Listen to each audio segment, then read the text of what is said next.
Selamat pagi teman-teman. Assalamualaikum warahmatullahi wabarakatuh. Sehat selalu Bagas setiap saat ya.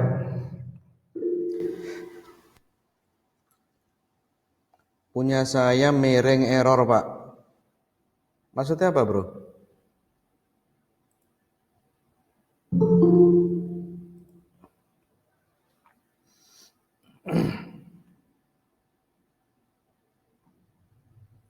Tampilannya seperti rusak gitu, Bro. Teman-teman lainnya, apakah seperti itu? Aman. Coba si siapa tadi Mas itu yang agak error sebagainya itu biasanya pengaruh sinyal. Masnya bisa pindah lokasi dulu ya. Oke ya, saya mulai. Untuk pertemuan yang kedua ini, kenapa kemarin kalian saya suruh membawa ya atau mencari bukti struk seperti itu? Ya, gambarannya adalah dengan data yang kalian peroleh, dengan report ya yang kalian dapat seperti itu, nanti untuk membuat sebuah database itu seperti apa? Cara mengolahnya seperti apa? Oke. Nah, di sini istilahnya kita mengenal yang namanya normalisasi. Ya. Normalisasi. Begitu. Maksudnya gimana, Pak? Dengan data satu paket seperti itu, kalian nanti normalkan. Dinormalkan itu dibagi lagi. Kalau istilah yang lemari kemarin kita bagi seketnya. Kira-kira nanti kita butuh beberapa bagian untuk membuat sebuah struk atau bukti belanja tadi atau nota. Ya, yang perlu kalian perhatikan lagi di situ ada 3 bagian, yang pasti ya ada 3 bagian. Ya, ada kelompok atas. Kelompok atas itu, kelompok atas biasanya kalian cek ya, di situ ada nomor nota. Ada juga tanggal transaksi. Ya, ada juga biasanya adalah nama kasirnya. Biasanya gitu. Ini kelompok atas. Ini saya anggap adalah kelompok atas. Atau kelompok heading. Oke. Yang kedua, kelompok yang kedua itu adalah kelompok detail.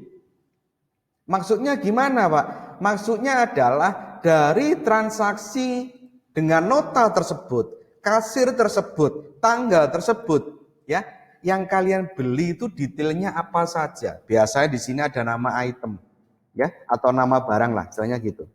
Ya, ada kuantitas atau disingkat QTY, biasanya gitu. Ya, ada juga harga. Ya, ada juga di sini subtotalnya.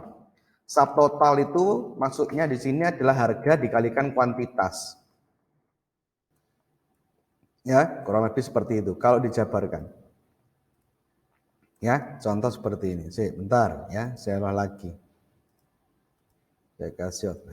Jadi ada yang di bawah itu ya, itu adalah detail.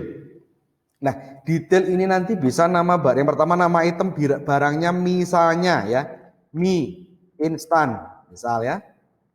Mie instan ini saya beli 2, harganya 3.000 misal. Berarti subtotalnya adalah 6.000. Misal seperti itu. Di bawahnya lagi ya, kalian beli misalnya aqua. Ya, beli 3, harganya per itemnya 5.000. Berarti di sini 15.000. Misal. Oke. Kelompok yang ketiga, yang bagian bawah. Ya, ini biasanya ada total atau grand total. Ya, kemudian di bawahnya ada bayar, di bawahnya lagi ada kembali, misalnya gitu. Oke ya, totalnya misalnya 21.000. Ya, 21.000. Kalian bayarnya 50.000 misal. Ya, kembaliannya piro rek?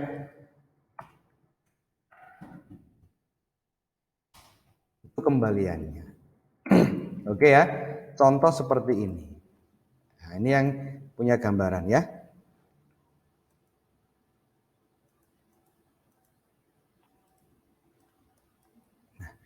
Makanya ini saya bilang nanti adalah bentuknya sebuah nota transaksi ya atau struk. Jadi anggap saja ini adalah sebuah nota transaksi atau struknya. Entah nanti penyusunannya beda atau sama, yang pasti beda-beda. Dari setiap transaksi bentuk nota itu macam-macam. Oke, ini kelompok pertama, saya kasih warna yang beda. Ya, anggap saja warnanya adalah kuning. Detailnya ini kelompok yang kedua, ini saya kasih warna beda. Oke. Yang ketiga, ini kelompok yang ketiga, ya saya kasih warna beda lagi. Yes. Oke ya, ini yang perlu kalian perhatikan. Ya, dari sebuah bentuk nota, dari sebuah bentuk laporan, struk transaksi itu adalah laporan, Mas. Ya, anggap saja notanya nomornya, adalah ya 001 misal ya. Tanggal pembelanjaannya misalnya tanggal 20 bulan 9 ya, 20 misalnya gitu ya. Ya, kasirnya di sini atas nama Bejo misal. Ini kelompok pertama, kelompok kedua dan ketiga.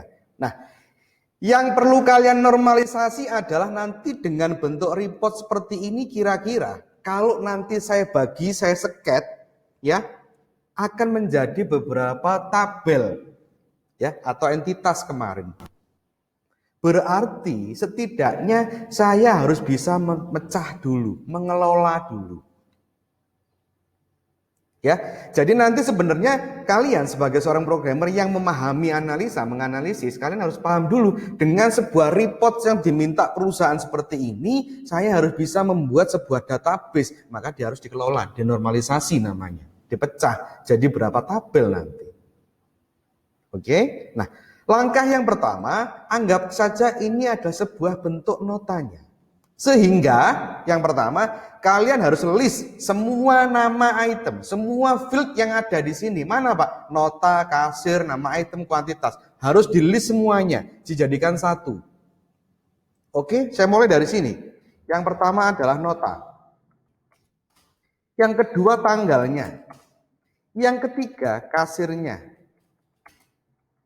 Ya, nanti gitu. Harus di list dulu. Ya, kemudian nama item, ini nama barangnya ya, kemudian kuantitasnya, ada harga, oke, ada subtotal, ada grand totalnya, ada bayar, ada kembali. Oke, sudah, oke ya, ada bayar, ada kembali. Ini dinamakan tabel universal. Maksudnya apa? Semua dijadikan satu dulu. Ini namanya universal. Semua field yang ada dalam nota yang kalian punya itu dijadikan satu list dulu. Ini dinamakan universal. Sehingga kalau saya buatkan sebuah tabel, saya nanti masukkan data seperti ini. Misal ya, ini notanya, kemudian ini tanggalnya. Kalau saya punya tabel ya, ini saya masih jadikan satu.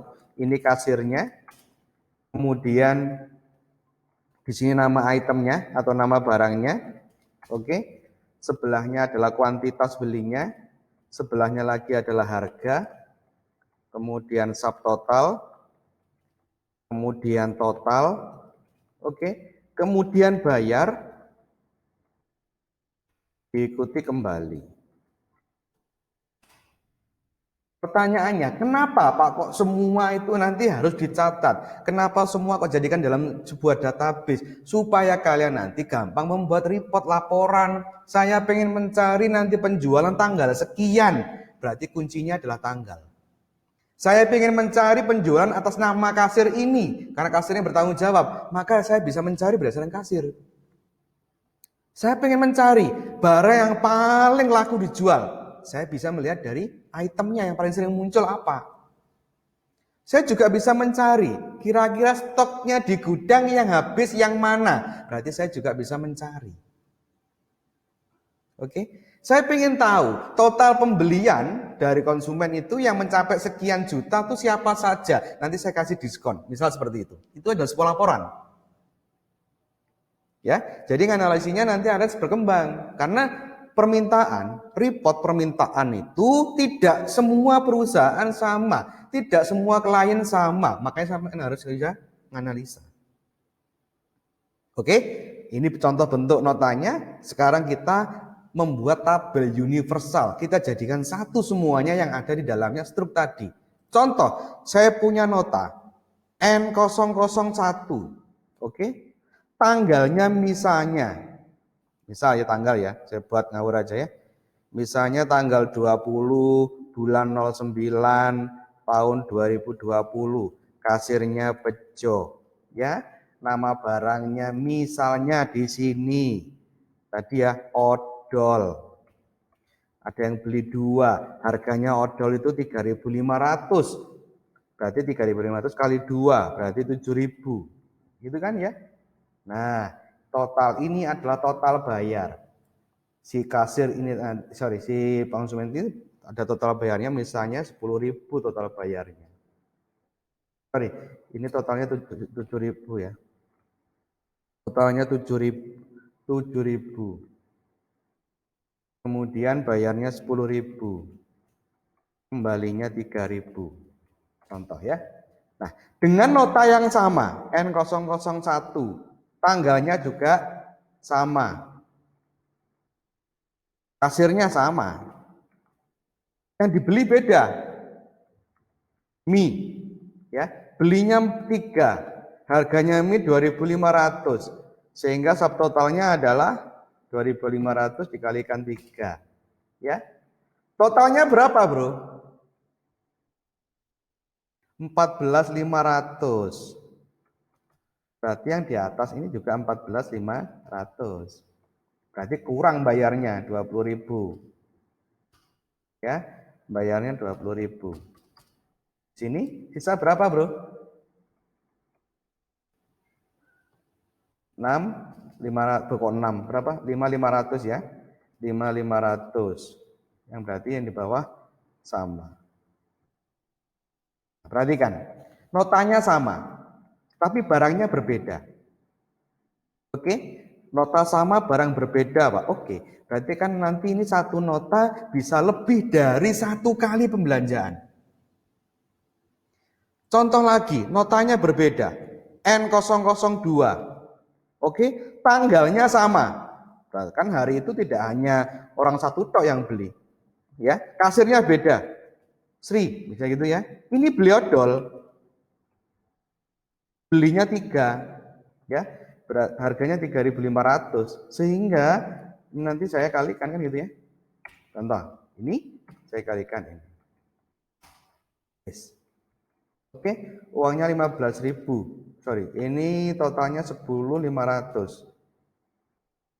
Oke, bayarnya 15.000. Kembaliannya, contoh, kalian perhatikan dulu ya. Yang jadi pertanyaan adalah seperti ini. Satu nota, satu nomor transaksi itu bisa lebih dari 1 kali munculnya. Contoh ini. Ya, tetapi dengan barang yang berbeda. Berarti satu orang bisa beli lebih dari 1 barang, 1 konsumen ya, 1 barang. Nah, kemudian untuk nama item, barangnya sama, odol semua. Tetapi notanya berbeda. Berarti odol ini boleh dibeli lebih dari 1 konsumen. Benar? Benar ya? Oke. 1 konsumen boleh lebih beli dari 1 barang. Ya, 1 konsumen berarti kalian satu saya anggap sebuah primary, maka one boleh beli lebih dari 1 barang, berarti many. Berarti saya konsumen dengan barang hubungannya one to many. Oke, sekarang 1 nota, jadi konsumen tadi kan, sekarang 1 barang boleh dibeli lebih dari 1 konsumen. Boleh enggak? 1 barang. Boleh kan ya? Odol yang boleh beli kalau nanti misalnya tidak ada hubungan one to many, ya, maka odol itu hanya boleh dibeli 1 orang, kan nggak mungkin. Kalau sudah ada yang beli odol, orang lain nggak boleh beli lagi nanti. Berarti gambarannya gini, Oke ya. Satu konsumen itu sama dengan ya, ini satu nota. Satu konsumen atau satu nota ya boleh beli lebih dari satu barang. Di sini berarti satu, di sini adalah many. Maka nota dengan barang hubungannya one to many. One ya, to many. Satu nota banyak barang. Contoh di struk tadi, satu nota 01 barangnya lebih dari satu. Oke, nanti seperti itu. Saya balik lagi sekarang. Ya. Satu barang ya, satu barang boleh dibeli lebih dari satu konsumen atau nota. Satu barang boleh dibeli lebih dari satu orang. Maka di sini one barangnya, two konsumen adalah many. Begitu. Oke? Nah, ini harus punya persepsi seperti itu dulu. Satu barang boleh dibeli banyak konsumen. Betul. Satu konsumen boleh beli banyak barang. Satu konsumen boleh beli banyak barang. Satu barang boleh dibeli banyak konsumen. Konsumen ke barang one to many, barang ke konsumen juga one to many. Sehingga konsumen sama barang,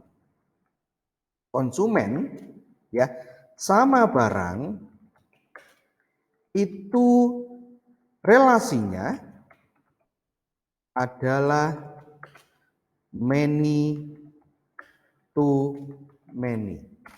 Banyak ke banyak. Kok bisa, Pak? Perhatikan. Saya jelaskan lagi. Many to many itu bisa terjadi apabila satu konsumen bisa membeli banyak barang, itu one to many. Satu barang bisa dibeli banyak konsumen, itu juga one to many. Sehingga konsumen sama barang itu relasinya adalah many to many. Sekarang ya, ini dengan gambaran seperti ini kalian harus bisa memecah ya, menormalisasi dari data yang ada di atas. Sekarang kita mulai dari barangnya dulu atau item dulu. Ya, kita mulai dari barangnya dulu atau item.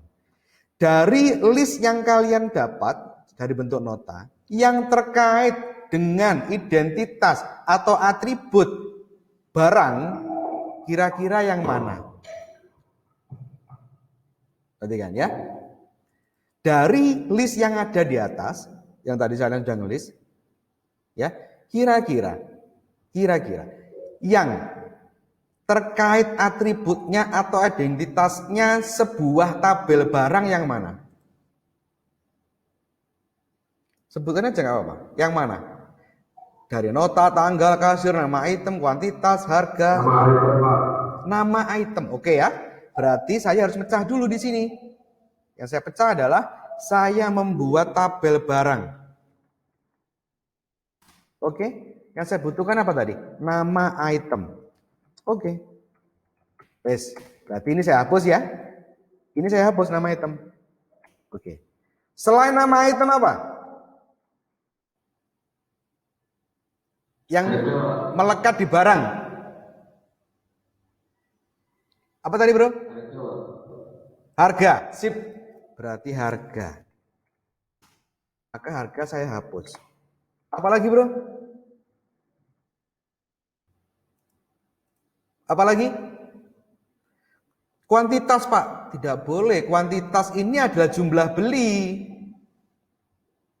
Oke? Jumlah beli. Nah, sekarang pertanyaan saya. Barang ini, kalau tidak ada yang beli, apakah muncul kuantitas?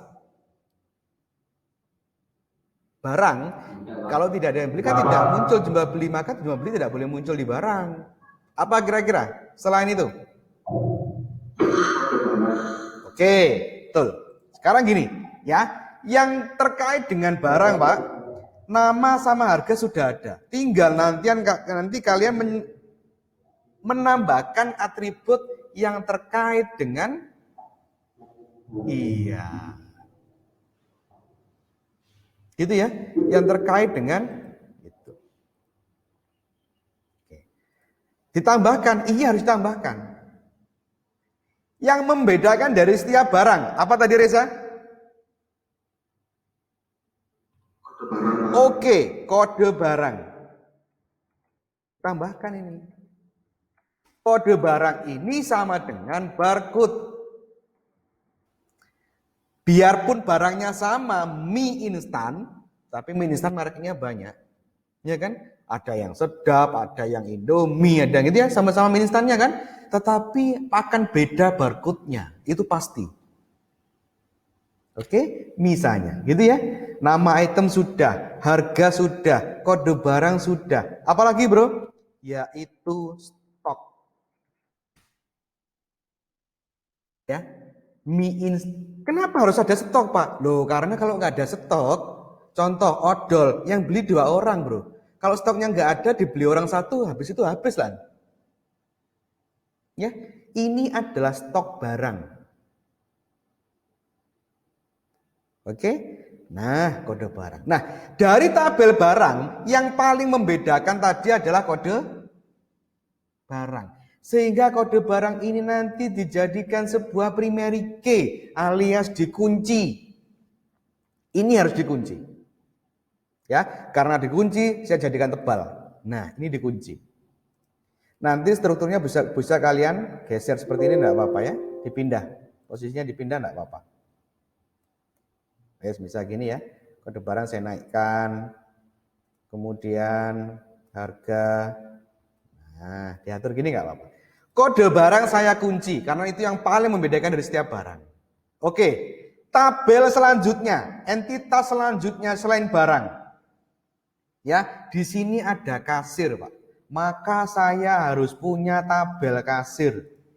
Oke, saya bikin di sini aja, saya punya tabel kasir. Karena kasirnya kan lebih dari 1 mas, nggak mungkin 1. Ya, kecuali itu tokomu sendiri lah, mungkin 1. Kalau di minimarket, swalayan dan sebagainya kan lebih dari 1 kasirnya kan, ada sip-sipan. Yang saya butuhkan pertama adalah kasir. Oke, di sini anggap saja nama kasir. Maka ini saya hapus. Nanti akan hilang 1 per 1. Ya, nanti akan hilang 1 per 1. Apalagi selain nama kasir? Identitas kasir yang paling membedakan apa? Nomor induk. Oke, nomor induk pegawai atau nomor KTP enggak masalah. Nomor induk pegawai. Apalagi bro? Jenis kelamin. Apalagi bro? Nomor telepon. Apalagi bro? Alamat kasir. Nah, itu harus ada. Ya.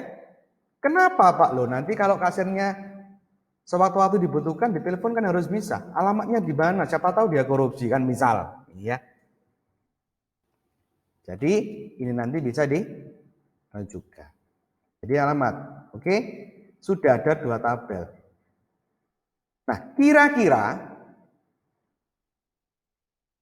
dari tabel kasir ini nanti ya, dari tabel kasir ini nanti, bentar. Yang paling membedakan apa bro dari kasir? Masa nge-lag bro? NIP, berarti NIP ini saya geser ke atas, saya jadikan primary key NIP-nya. Oke ya. Nah, NIP-nya ini saya pindah ke atas nggak apa-apa. Kok nggak mau digeser? Oke.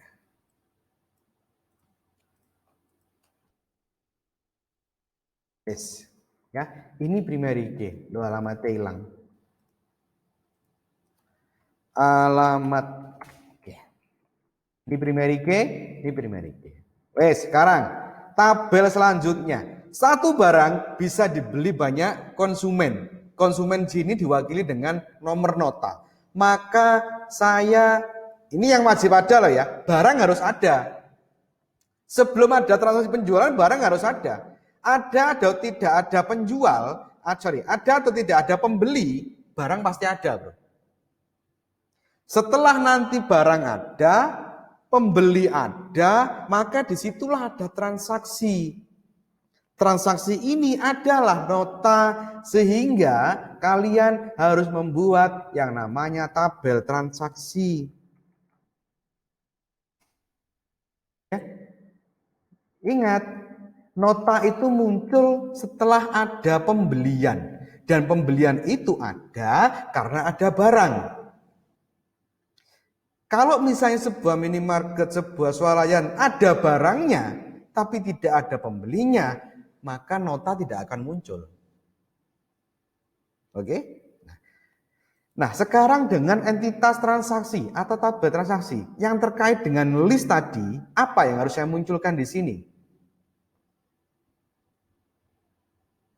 Nota, Pak. Tanggal. Nota pasti. Oke. Ya, nota. Tanggal, Pak. Oke, tanggal transaksi itu pasti. Oke ya.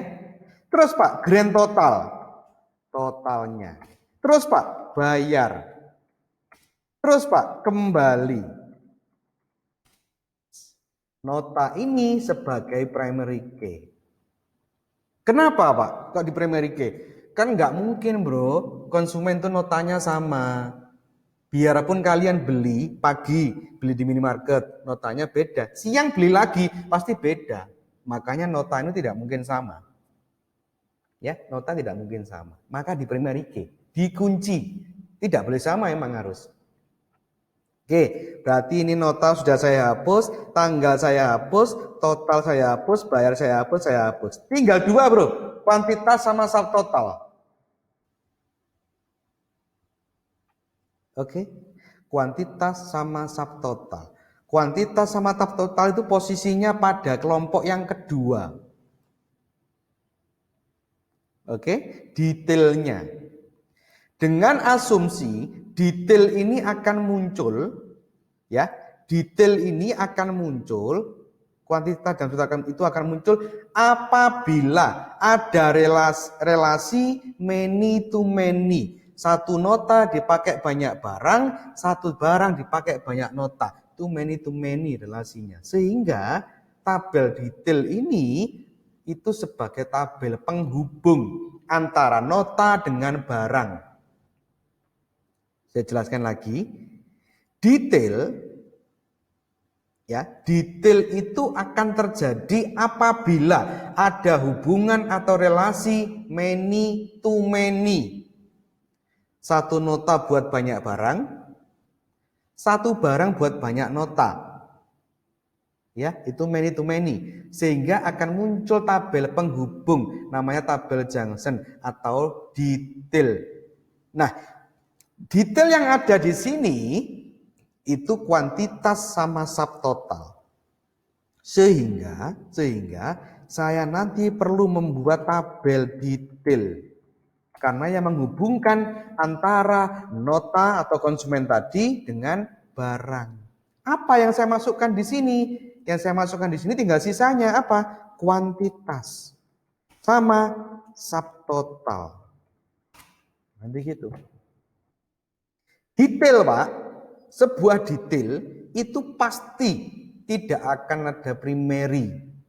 Karena dia menghubungkan dari tabel lain, tabel penghubung. Nah, sekarang penghubungannya gimana, Pak? Oke, perhatikan.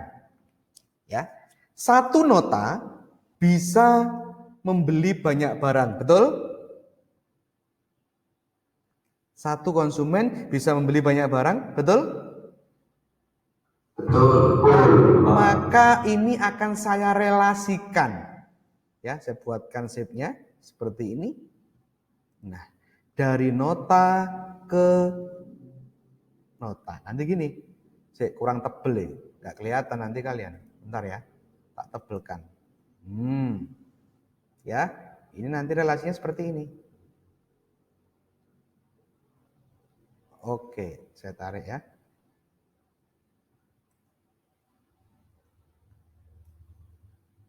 Bentar.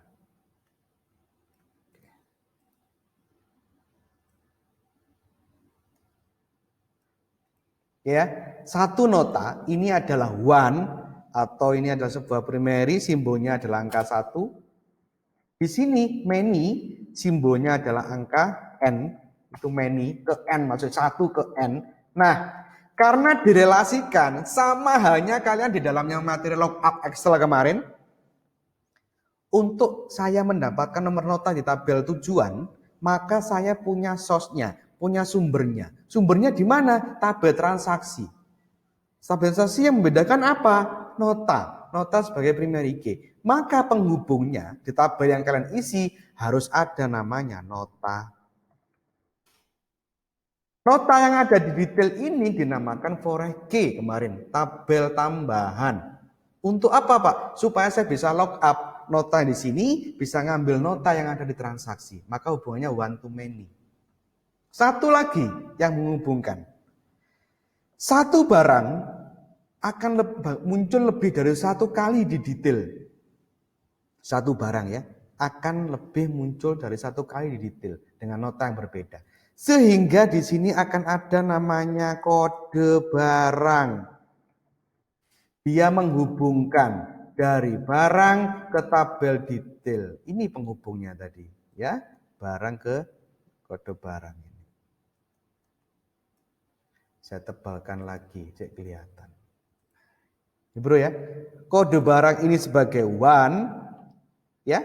Kode barang yang di sini sebagai many. Nanti gitu.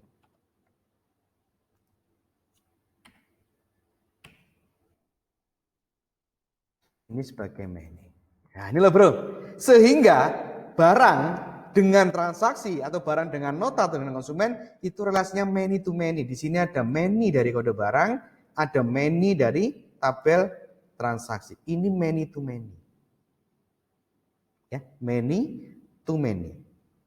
Nah, berarti gambarannya bro, ini sudah hilang di list, hilang. Ya, kalau sudah terrelasi seperti ini, maka ini sudah menjadi normalisasi sebuah database. Sehingga dari bukti struk kalian, nota kalian, ini nanti dinormalisasi menjadi 4 tabel. Ada sket barang, ada sket kasir, ada sket detail, ada sket transaksi. Pak, pertanyaannya Pak, terus kita tahu dari mana kalau transaksi ini kasirnya adalah si A, si B, si C. Di transaksi, supaya tahu nomor nota ini nanti yang ngerjakan siapa, harus ditambahkan NIP. Yang merelasikan dari tabel kasir one ke dalam kasir transaksi. Loh kok bisa Pak? Loh iya, karena satu kasir itu nanti ya bisa mengerjakan lebih dari satu kali nomor transaksi. Satu kasir kan bisa melayani lebih dari satu orang pembeli ya. Maka akan muncul lebih dari satu kali transaksi nanti. Oke ya. Dari gambaran ini sekarang kita coba mengolah ke dalam sebuah aplikasi database. Ya. Yang paling simpel apa, Pak? Yang paling simpel kalian membuat aplikasi database standar Microsoft Access. Paling simpel.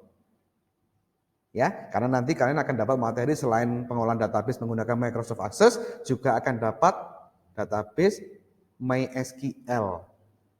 Nanti kita terapkan lagi di sini. Oke, ya. Jadi ini sebuah contoh normalisasi dari bukti belanja kalian dari struk tadi. Pak, kelihatannya gampang ya Pak, tapi kok agak ribet. Iya, saya bilang iya, karena menganalisa butuh logika. Logikanya dari mana? Tegar, malah turu. Tak kemposi kan kok. Dengerin dulu ya. Logikanya dari mana? Dengan beberapa pertanyaan-pertanyaan yang kalian ajukan sendiri.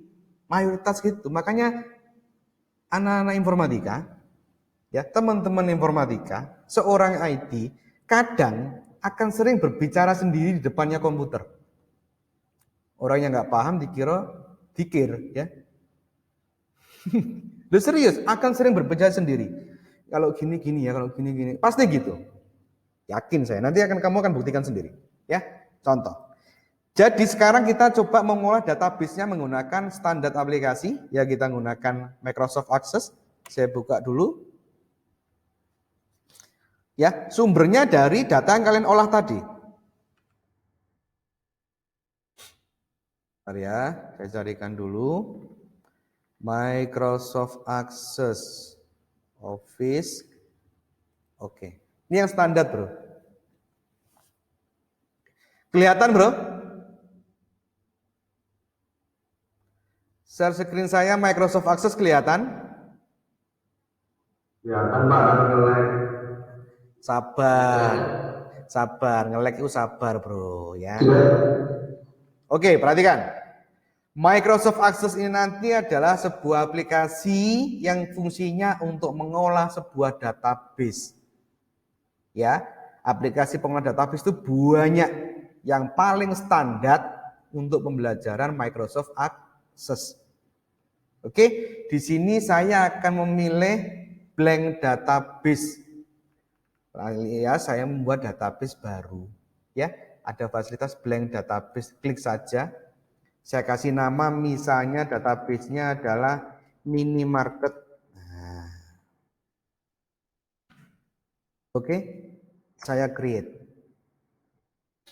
Saya sementara tidak akan menjelaskan Microsoft Access seperti apa, cuma kita menerapkan dari hasil normalisasi data tadi.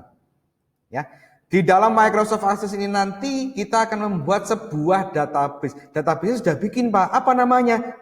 Minimarket. Itu database-nya. Sekarang kita membuat tabelnya. Tabelnya sesuai dengan yang kita normalisasi tadi.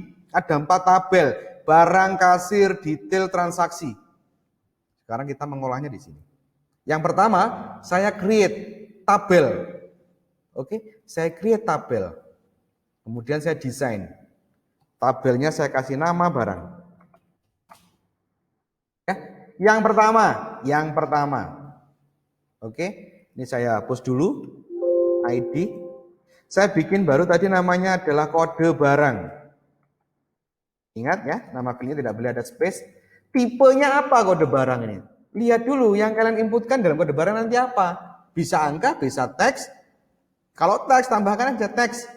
Panjangnya berapa? Size-nya berapa dipanjangkan? 5, Pak. Oke. Kemudian nama barang.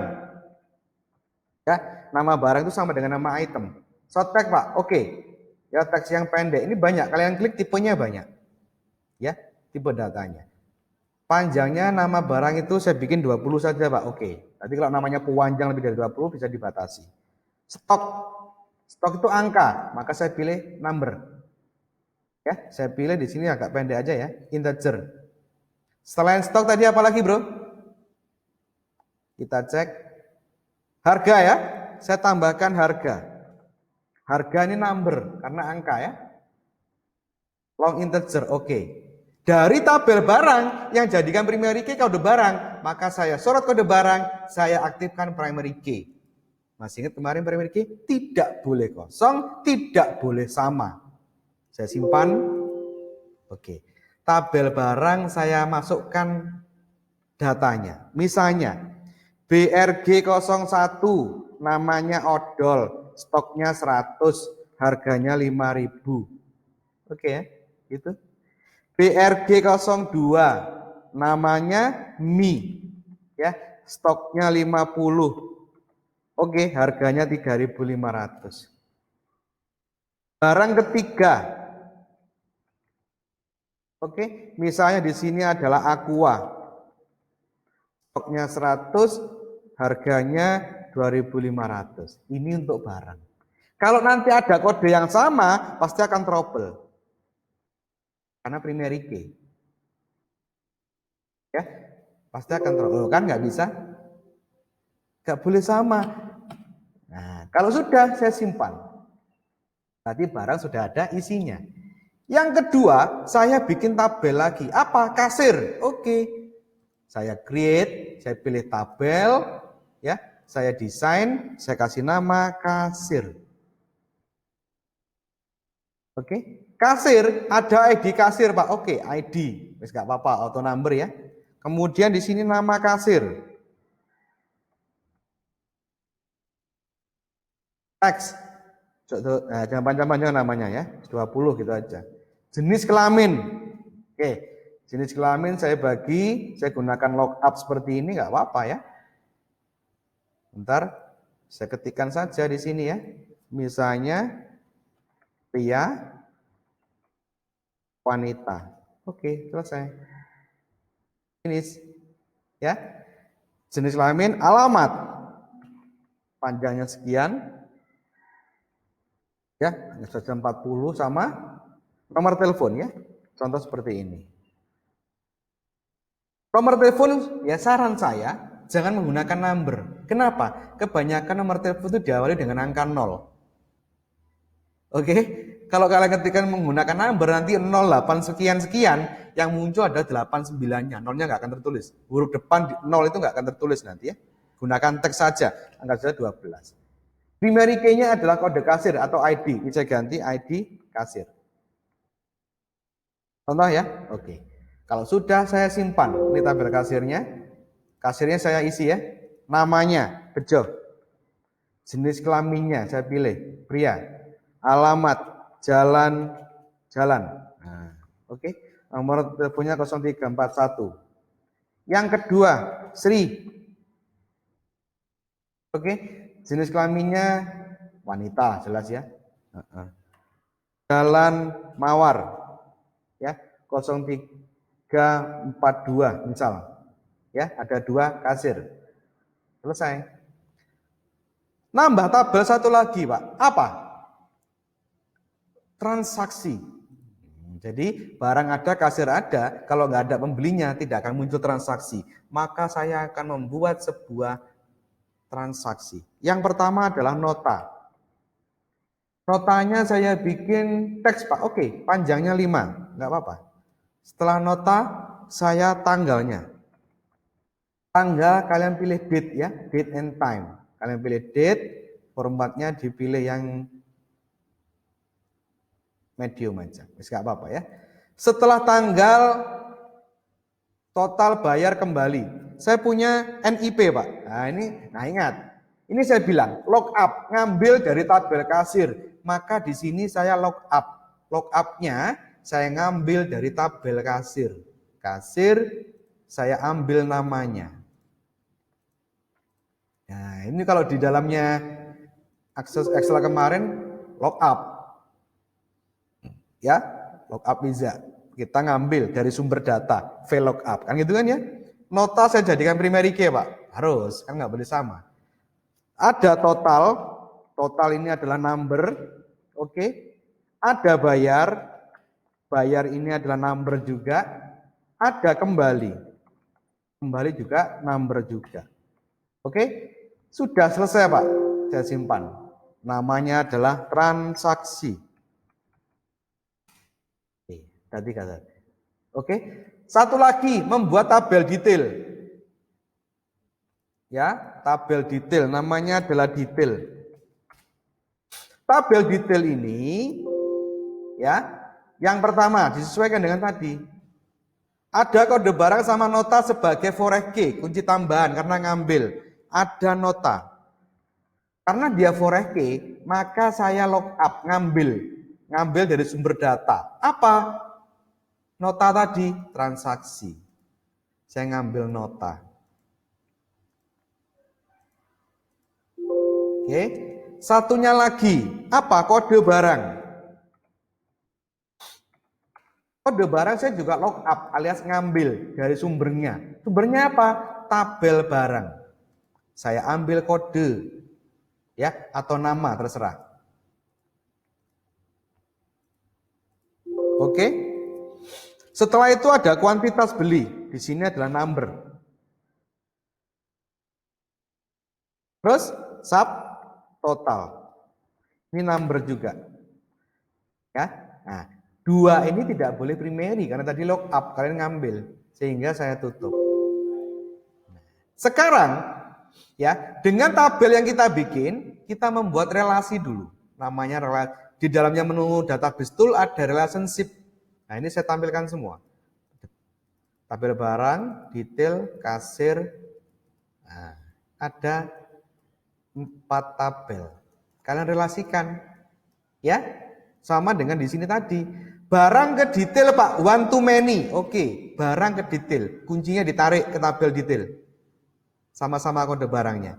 ya dijadikan one to many. One to many. Terus dilihat lagi, apalagi transaksi ke detail Pak, one to many. Oke, dari nota saya tarik ke notanya detail. Ya, kita tentang semuanya. Ini one to many. Kemudian kasir ke transaksi juga one to many. Oke, saya tarik primerinya kasir, saya cocokkan dengan NIP ya. Gak apa-apa wes, NIP. Saya create. Nah, ini bro. Tabel detail ini sebagai tabel junction atau penghubung. Ada simbol 2 ini many. Berarti barang sama. Transaksi itu many to many. Barang ke detail one to many. Transaksi ke detail one to many. Satu nota banyak barang. Satu barang banyak nota. Satu kasir banyak transaksi one to many. Sehingga kalau nanti misalnya kalian ada pembeli, maka yang terjadi adalah sebuah transaksi. Oke? Saya bikin nota, pembeli N001, nota pertama. Tanggalnya adalah tanggal sekarang. Kasirnya siapa? Dicari, kasirnya Bejo. Ini muncul karena ada lookup tadi. Total bayarnya belum tahu Pak, bayarnya kembali belum tahu. Karena kita belum tahu barangnya apa saja. Ya, notanya sama, N001. Tanggalnya sama. Kasirnya juga Bejo.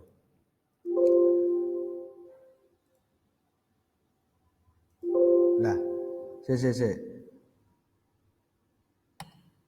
NIP transaksi. Ini tadi ada yang duplicate. Bentar ya. Oh, sorry, di tabel transaksi salah. N002. Ya, tanggalnya sama. Itu notanya beda ya. Kasirnya sama Bejo. Berarti ini pembelinya beda. N003 berarti pembeli yang ketiga. Tanggalnya beda. Kasirnya ganti Sri. Oke, perhatikan ya, ini. Berarti di sini ada 3 pembeli. Nota 1, nota 2, nota 3. Nota 1 dan 2 kasirnya sama. Nota 3 yang beda. Sekarang kita ngecek barang yang dibeli di mana Pak? Detail. Kalian cek. Nota 1 itu beli barang odol jumlahnya 3. Nota 1 lagi, satu nota, barangnya beda, beli aqua jumlahnya 2. Nota 2 berarti pembeli yang kedua, beli odol juga, tapi cuma 1. Nota yang kedua, ya beli mie, jumlahnya 3. Nota yang ketiga, berarti pembeli yang ketiga, beli mie juga, jumlahnya 4. Ya, contoh gitu. Berarti 3 nota ini 3 pembeli, beda-beda barangnya. Ada yang beli 2, ya, ada yang beli 1, terserah pembeli. Sehingga kalau sudah jadi seperti ini, tak buktikan bentuk notanya nanti sama nggak dengan yang kita olah tadi, sama nggak dengan bentuk seperti ini, ya. Nah, sekarang saya buatkan reportnya, ya. Saya perlu membuat report. Oke, saya buat report dulu, biar kalian nanti tahu bentuknya ya. Yang saya ambil yang pertama. Saya di atas itu ada nota, ada tanggal. Oke. Saya ngambil dari kasir nama kasirnya. Kemudian dari di barang di mana? Barang, saya ngambil nama barang. Kemudian saya ngambil harga barang. Saya ngambil kuantitas belinya, berarti kuantitas ini. Ya. Kemudian di tabel transaksi, nah ya. Nota, tanggal, nama kasir, kode barang, harga, kuantitas. Oke. Ya, saya kelompokkan. Perhatian. Ini ada kelompok pertama sebagai nota, tanggal, dan kasir tadi. Ya, bentar. Biar kalian ini tak buktikan aja. Ini secara kasar, baru sekarang saya olah. Ya, saya perlu ngolah. Saya close dulu ya. Nah, ini saya olah biar bentuknya sama dengan kasirnya tadi.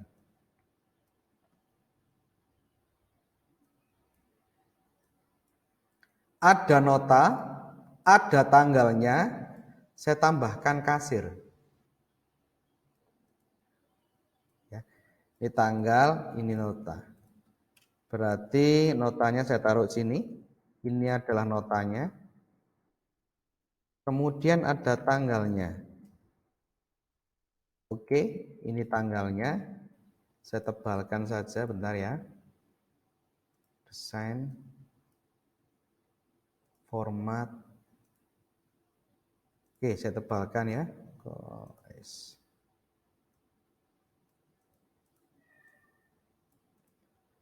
Tanggalnya saya sesuaikan di sini, kemudian notanya juga, kemudian saya tambahkan nama kasirnya. Nama kasirnya di sini ya. Oke, ini saya pindah. Sabar ya. Kalian nanti bikin program ya gini bro. Makanya program itu mahal. Ya harus satu-satu ngolahnya. Bentar ya. Nah, wes.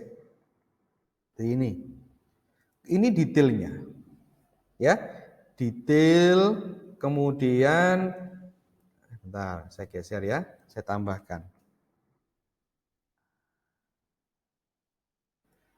Ini saya geser ke sini. Kuantitas. Subtotalnya mana, Pak? Gampang, saya tambahkan. Bentar. Desain, text box. Saya taruh sebelah sini. Oke. Sama dengan harga akan saya kalikan dengan kuantitas.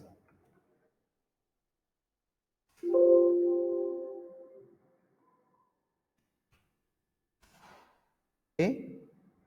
Kemudian, bentar ya. Saya tambahkan. Oke. Sekarang saya membuat itu bro, bayar dan sebagainya ya. Tadi bayarnya belum di post ya. Enggak apa-apa wes.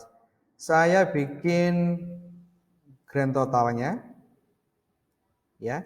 Anggap saja di sini namanya adalah total. Oke, bentar ya. Di sini adalah sum dari harga saya kalikan ITY. Ya, tinggal nanti saya tambahkan bayar sama kembali.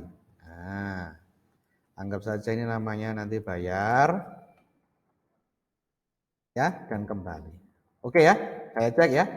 Nah, ini sudah lumayan oke, sudah mumpuni. Tinggal nanti saya tambahkan aja. Saya tambahkan len untuk pemisahnya.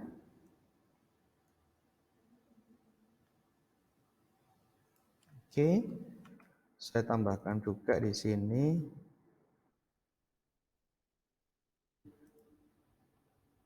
Ini bro. Ini sudah oke bro. Contoh. Ya, ini sudah jadi dengan data yang kalian buat tadi. Sehingga untuk membuat nota tadi sudah seperti ini yang kita olah. Ya, nah ini sudah gambarannya sama dengan ini tadi yang kita bikin. Oke? Nah, ini udah saya buktikan, nanti bentuknya akan seperti itu. Ya, oke? Kira-kira seperti itu dulu teman-teman. Ya. Nanti